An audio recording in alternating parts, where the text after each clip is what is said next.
All right, welcome in, everyone. We're diving deep today. Ooh, deep dive. Love it. Yeah, into this poetry collection. Omnibus Poetry.7, Puerto Rican Pivot. It's by Manuel de Valle y Colón. That's a mouthful. Yeah, well, we've got the whole PDF. Nice. So we're going to be, kind of swimming through all these poems. Okay. But also we've got, like, this really detailed bio of the author. Oh, cool. And I think that's going to help us, like, unlock, what he's really getting at in these reflections. Firm text is key. It really is. So our goal, I think, is to kind of like pull out those core ideas, those Right. big themes, and, really help you guys like understand what this work's all about without, getting too bogged down. Shortcut to the good stuff. Exactly. Yeah. So I guess before we get into the actual poems themselves, Yeah. the title is so interesting, Puerto Rican Pivot. Yeah. I mean, even just the name, right? Like you get this sense of, Movement. yeah, like some sort of shift or turning point. And, reading the bio, it mentions how he, like, tries to connect his urban life with his island roots. Yeah.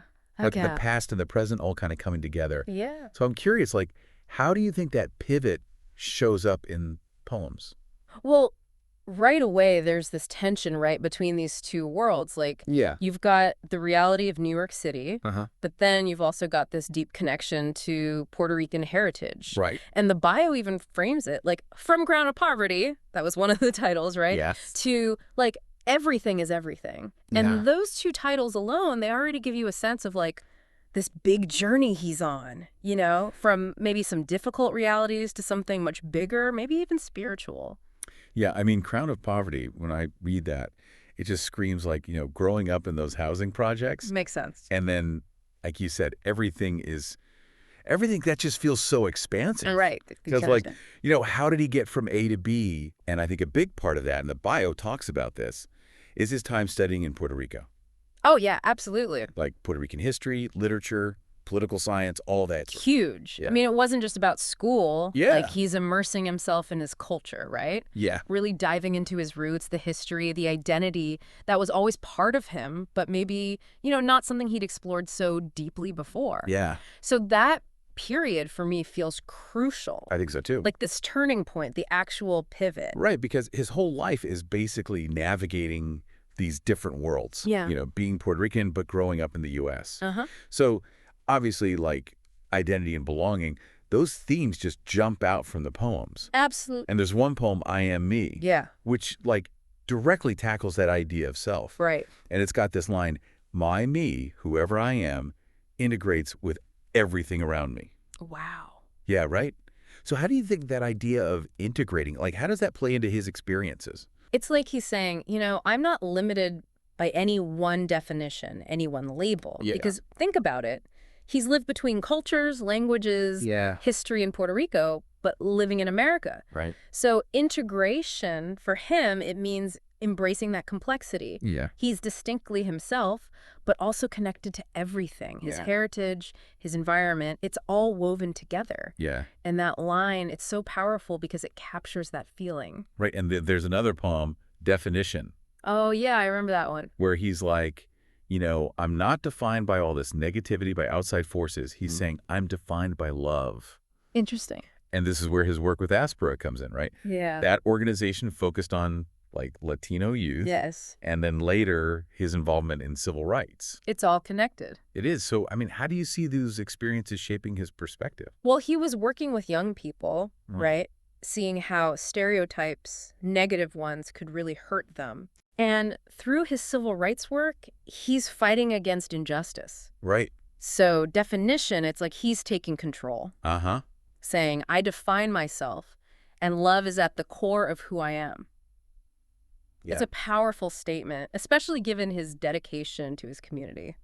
And it's amazing how those life experiences, like, literally flow into his poems. Right. It's so direct. Yeah. Okay, so kind of shifting gears a bit, but sticking with these connections. Uh-huh. There are a bunch of poems that deal with time and memory. Oh, yeah. And one that really stood out was Memories, where he talks about photographs. And he says, they're these static reminders of the past. Right. But they can't capture the whole experience, Yeah. Like the sounds and the smells and the emotions, it's all missing. Makes you think, huh? It does. And then, like, he mentions people from his past, some who've passed away, some who were just starting out. Right. It's like he sees himself as part of this bigger ongoing story. Yeah, like he's connected to all of it. Yeah. So what's your takeaway from his reflections on memory? Well, it's like photographs, they give you this connection to the past, but also this distance, like Yeah. you're looking at this frozen moment, but you can't fully go back. Right. But still, they trigger these memories, these feelings, even if they're incomplete. And he mentions like a hanger-on to the drama we all share. It's like he sees this flow of life, and memory is part of that flow, Makes sense. It's a beautiful way of looking at it. It is. And then there's another one, Yesterday's Videos. Ooh, that was an interesting one. Yeah, and it's all about how people are seen, how they're remembered. Right, and how quickly things change. Exactly. And he talks about this video princess, Uh-huh. and he says she's what we wanted her to be. So it's like a constructed image. Yeah, like a public persona. And the poem, it kind of reflects on that past image, like, fame is fleeting, it's not the whole story. Yeah. And given his own public career, in law and public service, he must have seen how perceptions can be so superficial. Yeah. And how quickly they fade. Yeah. It's almost like a commentary on public life itself, Yeah, like how we create these images, these narratives. Right. Okay, so there's also this theme of like personal awakening or maybe even spiritual awakening in some of the poems. And jump, that one really jumped out at me. I see what you did there. Had to, yeah. But like it uses this metaphor of jumping to talk about taking risks. Right. Pushing yourself outside your comfort zone. Yeah, and accepting that you might fail. Because that's how you learn. Exactly. And you think about his life, right? Yeah. Transferring to Princeton, going into law after studying liberal arts, all these big decisions. Major jumps. Yeah. And the poem really emphasizes that, like, growth comes from taking those leaps. It does. And the way it ends, too. Like, if we cannot jump, we cannot fall. And if we cannot fall, we cannot learn. That's so good. Really. It's like you have to be willing to fall to really understand what it means to rise. Yeah. And then there's Refreshed. Oh, I love that one. That one's so hopeful, right? It's like yeah. even when things fall apart, there's still this chance for renewal. Right. And it's such a simple image, finding solace in a smile. Yeah. But it's so powerful. It is. And I think for him, with all the changes in his career, he must have really understood that resilience. Yeah, like even when the old ways of thinking break down, there's always hope for something new. Right. And then there's letting go.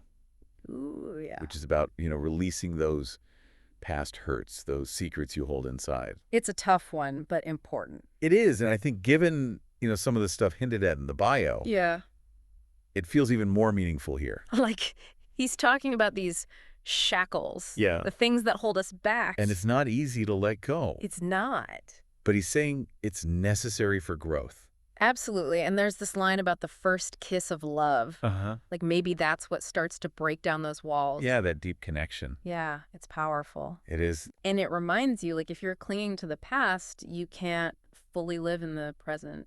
Yeah, you can move forward. Exactly. Okay, so we got to talk about the social and political stuff too, right? Yeah. I mean, with his background in law and civil rights, Right. It's definitely there in the poems. Yeah, and unresolved feelings, that one's pretty explicit. Yeah, with phrases like societal suicide and viral homicide. Yeah, it's heavy. It is. But it's also like he's reflecting on these bigger issues. Yeah. Societal failings, their consequences. I mean, you could feel the outrage in those lines. Yeah, and it connects back to his work, Yeah. his commitment to justice. Right. And then there's Crown of Poverty. That's a gut punch. It is. And the imagery is so vivid. Yeah, wearing poverty like a crown. It's majestic, but empty. Yeah, it's so powerful. And then he talks about waiting for a new generation. Right, to impale the past. Yeah, and usher in this new age. And he mentions La Nueva Raza de Aztlán. Yeah, so he's tying it back to Chicano and Latino identity. Right, and this hope for a better future. That's so important. Right. It is, especially given the themes of poverty and struggle. Yeah. He's not just dwelling on the hardship. He's looking ahead towards change. Okay, but then there are all these other poems, too. Yeah. That go beyond, just his Puerto Rican identity or his social activism. Right, like he's grappling with bigger questions. Yeah, poems like Desire and Wonder and Everything is Everything. Doubt and Fear. And Last Conversation. So many good ones. I know. So what do you think those poems tell us about his overall view on life? I think he's trying to make sense of the human experience, you know? Yeah. Like, what does it mean to be alive? Right. Desire, it explores our longings, the good and the bad. Yeah. Wonder, it's about questioning everything, searching for purpose. Everything it connects us all together. Yeah. And doubt and fear, those are the things that hold us back. And then Last Conversation, it makes you think about the end, about what really matters. So it's like he's not afraid to tackle those big universal themes. No, he's embracing it all, the beauty and the struggle. Yeah. And that's what makes his voice so compelling. And speaking of his voice, right? Yeah. The bio talks about how it's lyrical sometimes. Uh-huh. And how he moves from the specific to the universal. Right, and there's also that direct address in some poems. Yeah, like Wonder, where he asks, do you wonder what I wonder? And Dreaming On, with that line, tell me about your life. Powerful, right? It is, because he's talking directly to you, the reader. It's like a conversation. Yeah. And that, combined with the lyrical language, it makes the collection both personal and profound. Yeah, and I think by connecting his own experiences to these universal themes, Yeah. it allows anyone, no matter their background, to find meaning in his words. Yeah. So as we wrap up here, what are your final thoughts for our listener? I think the key takeaway from Manuel del Valle's Omnibus Poetry de Puerto Rican Pivot is this. You know, his life was this incredible journey, and it shines through in his poetry. He navigated multiple identities, he grappled with his past and looked towards the future, and he found beauty and meaning in the everyday. And for you, the listener, his poems offer a chance to reflect on your own journey, your own pivotal moments, and to see how your own experiences, even the tough ones, can contribute to a deeper understanding of the world around you. Yeah, I think that's beautifully said, and it really captures the essence of this collection.